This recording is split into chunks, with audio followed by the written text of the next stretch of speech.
Hello, I am at the last day of the Back to the Land Festival here in Centerville, Tennessee. I'm so excited about this because it's near my hometown. I didn't have to travel super far for it, but it's been 3 days of wonderful education. I've learned so much about composting, about chickens, about responsible forestry and raising animals. And I feel very much like this homesteading life, just besides doing it for me and my children, can really be something that I can do moving forward and possibly even be profitable in the long run to be completely self-sustaining eventually. So I'm going to turn the video around and take you around just a little bit to see a couple of the things that not a couple, but all the things. This is a speaker tent.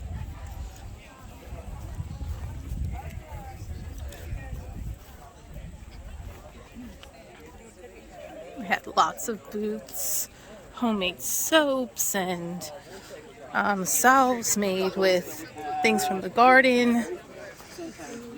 We had a nightly bonfire. Here's one of their little gardens in the front. And their hoop house, which there's a different name for this particular hoop house, but I'm not sure what it is, but it's a hoop house. And then here they demonstrated a sawmill. And they had plenty of things for the children to do.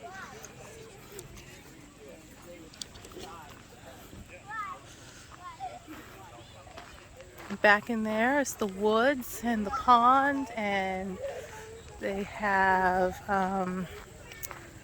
pigs and a horse and cows and sheep, which I really want sheep. So I only have 3 acres, so I'm trying to figure out how to make that possible where I am. So it may require some building and just really some planning ahead of time. So it'll be like a year, most likely, before I'm ready for that. And then this is the chicken plucker. I helped process a chicken. I wish I had video of that, but I don't. And then this is where we did the deed. So that's another negative side. Oh, and look at this beautiful pond and the children having so much fun. It's amazing. They're having fun. And then the woods just goes on back here as well.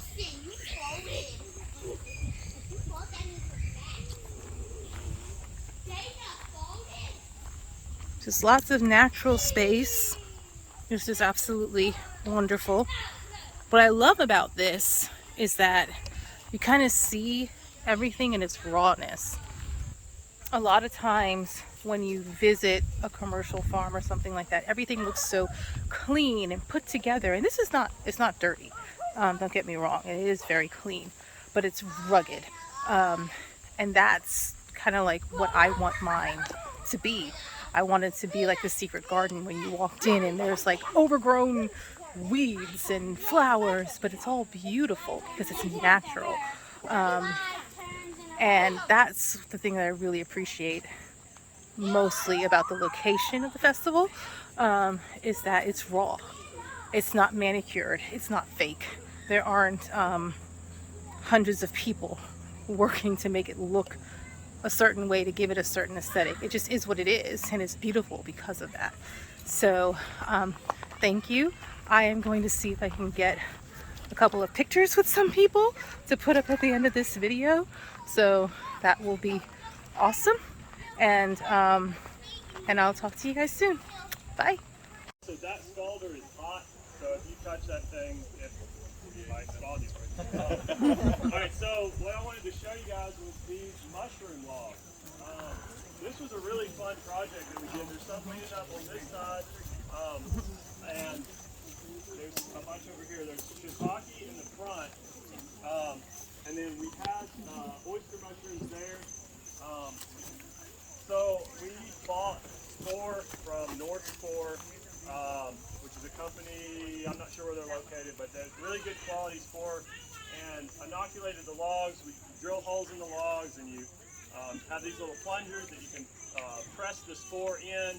It comes in a pack of sawdust, and so you just press the sawdust in, and then you put wax over the top of that to cap it off and to hold it in there. And then over time, it takes, I think we had some fruiting as early as like 8 months, but it's generally like a year before they'll start fruiting. You see your land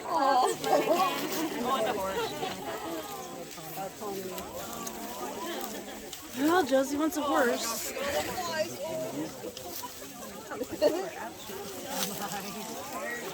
Well, when you get on that, Even the horse got into it.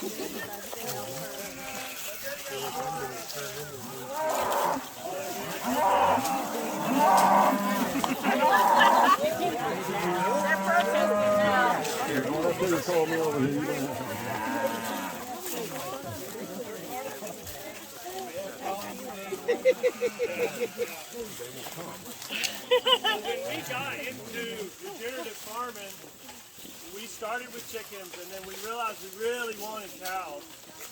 We had a bit of money, so I went to the auction, and I bought what I call the sample pack. So I just ended up with this mix, and they were all calves because that was the cheapest thing you could buy. She's mad at you. We're on to the second set of calves that we're going to have from them. The cows are what we bought first, and then for the blessings of all these wonderful people in one wonderful place. Lord, we pray that you make this go well, without pain, and that you just guide our hands through the whole process, and that everybody walks away from here with a wonderful understanding about how this process can honor you in all things. We ask in Jesus' holy name. Amen. Hey, real quick, before we... It only takes up 30 seconds. Okay. Now take a note, take a look here. It's like Chris was saying, at this point, if you had to do it by hand, you could. And you can rent these, honestly. There's a lot of people out there that rent them. something else I'll say too, like if the scald is not right, you'll see it when you pluck them. There'll be torn skin if you've got an over scald. If you got an under scald, then all your feathers won't get removed. Probably this will be a lot better if we add more birds to it, but this is probably all I would want to run it in there, about 30 seconds max. If you go more than that, you'll start beating up the bird and you may tear the skin. Okay, now that we got it here. It's excellent. You can see exactly what's going on. So what I'm doing is basically what he does because he's an expert. Richard Perkins is another guy on YouTube that I'd highly recommend watching his stuff. For a very efficient production processing, you want to hone how fast you're doing these and do them efficiently. So this bird not being super clean, I mean, we'll probably spray it off when we're done. But yeah, ideally there wouldn't be as many feathers, but yeah, I'll just go ahead and get started. So I like to make a little slit here on the neck. These birds are going to be different for me because the last time I butchered chickens, they were quite a bit bigger. They were the Cornish chickens, and so it's different. We'll work through it. I'm learning too. But basically, you want to break loose. You want to break loose the esophagus, and you'll notice like this. This is their craw. This is whatever food was in here. If you had birds that you fed right before you butchered them, this thing would be bulging. And it makes it a lot harder to butcher them. So you want to not feed them before you butcher them. For 24 hours, you want to let them not have any food. That way it's really efficient and easy to get them cleaned out and the meat stays clean. So I made a slit in there. I'm breaking this connection loose so that I can pull this through on the other side. Now something else, I'm going to be right back in the ground right here. gonna grab the scissors. Yeah, you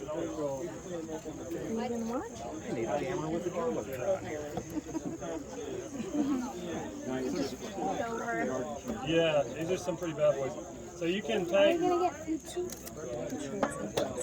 cut the legs. You could actually do that at any point in the process. Yeah, they're made just for that. If you're doing production, you want these. I mean, you can totally do them with a knife. You'll probably demo doing that, no problem. But that just makes it a little bit easier. And then I like to make a slit at the top. And then another slit. There's a couple ways you can do this. With this bird, I'm just going to make one main slit. And I'll pull that open enough that I can get my hand in there. And you see how this is coming through? Okay. That's what you want. Yeah, there you go. So you got liver, which we can disconnect. I bet that's nice. good. I mean, A bit. I've done them by hand too. A bit. I dissected a bullfrog just the other day. Hey, that's cool. It smelled awful. Yeah, I imagine they probably smell like fish, yeah? Way worse. Way worse. Smelled like formaldehyde. All right, so you notice this? That's the bowel. If you break that on the liver, you're contaminating a lot of it contaminates really quickly. So you got to be careful pulling the liver off of that. It's kind of a finesse kind of thing where you work it loose. But there's your liver. Who knows what this is? Is it the heart? This. It's a gizzard. There you go. All right, so I don't know what the rest of this stuff is. Lungs. There's some intestines. That's the crawl. Yeah, crawl, gizzard, intestines. All right. I've seen worms as big as those intestines. Yeah, me too. Get a bunch. That's in the compost. There is a kidney. Is that heart? Oh, it's a heart. Heart. Okay. See, you guys know. You know That's part of the lung. I think. Here's the lung, yeah. So when I reach in there, I'm like scraping along the bone, the chicken's. I'm scooping, exactly. To break that loose and pull it out. And so there's two lungs, so we got to get the other one. It's on the other side.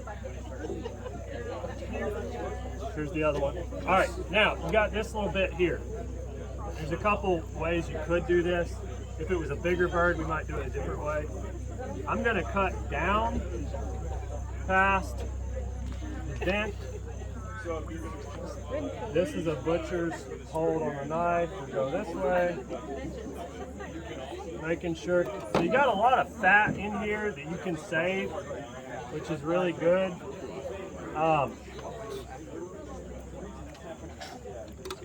But on a smaller chicken, again, you start to lose efficiency, and it's kind of the 80-20 rule being applied. It probably don't look like it, does it? At this point.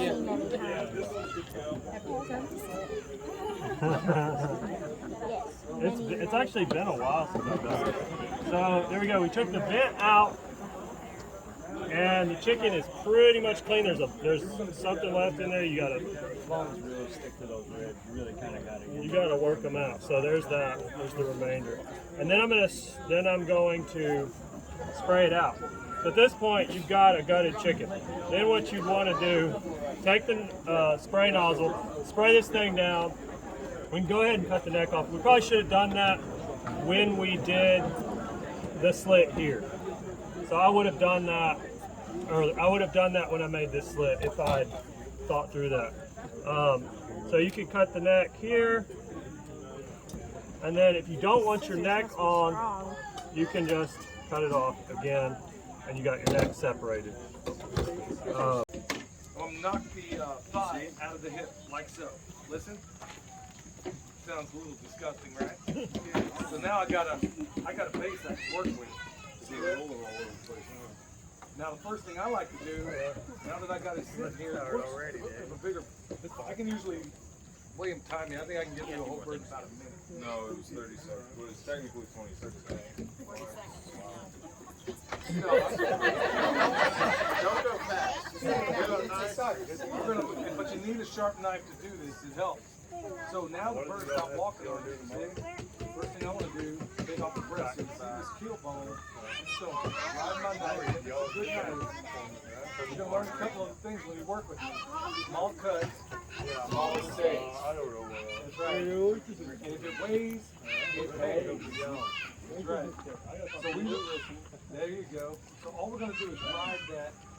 We're going to ride this all the way through, just like so. Now the breasts on these birds are not going to be anything to write about, so I can zip this thing out, but that showing off ain't doing anybody any favor. So I'm just going to run down, and I'm doing more pulling. You're going to use the tip of your knife. You're just going to take little cuts like this, just so everybody gets video per video. Okay? There's my boneless breast, and all I'm doing is using the first little bit of that knife. You see that? I'm using almost no effort, and this knife is not even that sharp right now. Now, when I get down to here, I got a choice. I can make what's called an airline breast, which is a highfalutin way of leaving a wing attached to the breast. That's what you're going to see in some of these highfalutin restaurants. Nobody here will ever eat at, right? So, you see how I'm following that all the way down? I can take this breast off. I can take the wing with it if I want it. Bam, up against the table. I can do that, and if I want, I can take this whole thing. So I got this, what do we call this again? It's a highfalutin, it's an airline breast. It's pretty high-end way of butchering, okay? But, that's not what we want here. We're gonna go ahead and separate it, so we'll just go ahead and do this. Take it off. So we got our wing, we got our skin-on breast. We're just gonna flip the bird around. You notice I haven't gotten into the cavity at all. There's nothing wrong with that. You're gonna see why I said we can get 60 birds in the one area at the same time. Same thing on this side. We're gonna ride that bone, small cuts. I'm doing this call and response, y'all, for a reason. Because everybody thinks you gotta get in here and saw it. You're not. It's just like you're doing surgery, but on a bird. And all we're doing is taking little cuts. And then the more you get to it, I'm doing more pulling. Smaller than that, then it's not big enough for your microbes to form a colony. And any larger than that, it can start, it can just spontaneously combust because it's so hot from the organisms creating so much heat that it catches fire. So don't put it by your house. Is the main thing. I've never seen it spontaneously combust. The chances of that happening are pretty low, but it's still a possibility. It's something you should keep in mind. Also, the core of that compost pile is going to be super hot. Anytime it gets over 160 degrees, you're killing your microbial life. So you want to be cautious of that. So if you're creating an 18-day compost pile, the first thing you're going to do is line the bottom with a carbon diaper. And your carbon diaper can be straw, it can be hay, it can be wood chips, it can be sawdust, it could be used animal bedding. Any of those things are going to be your carbon, also known as your brown. So if it's brown, it's most likely a carbon. So if I went out and cut this grass and let it sit there for a week, it's going to go eventually turn brown. I can use that as my carbon in the base of this compost cage. The next step is your green, which is going to be your nitrogen. So if you hear brown, it's carbon. If you hear green, it's nitrogen. They're pretty interchangeable. Your green, so if I went out and cut the grass and harvested it immediately and used it in the compost cage, that counts as a green because the nitrogen has not left the grass yet. When it's brown, the nitrogen has left and gone into the atmosphere and all that stuff, so it's acting as a carbon. So you put your green on top of your brown, and then on top of your green, you're going to put your animal manure. And make this part as diverse as possible. And these are all 3 equal by volume so far. Your manure, you want to make that as diverse as possible. Like if you have cows, pigs, chickens, sheep, all that goes right into the compost cage. Because they're each eating different things. They're each accumulating different nutrients. And you want all that to be in your compost because you want all that to be bioavailable to your plants that you eat, and then the scraps you give to your animals, and the animals poop, and then the poop goes into the compost, and then you grow your vegetables from the compost, and it creates this whole closed loop system. Does that make sense? The closed loop system? Okay. So your manure goes on top of this, and then on top of your manure, you're going to repeat the cycle. all the way up. So your carbon goes on top of your manure, then your green. Yeah, manure, green, and then on top is going to be a carbon top. So you have a carbon diaper and a carbon lid. And that ensures that none of the nitrogen is being lost to the ground and none of the nitrogen is escaping into the atmosphere. Yeah, it took about 5 hours total. Right after I left, they got it. Right? Or did you file it after that? After I left?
Where? Is there a line?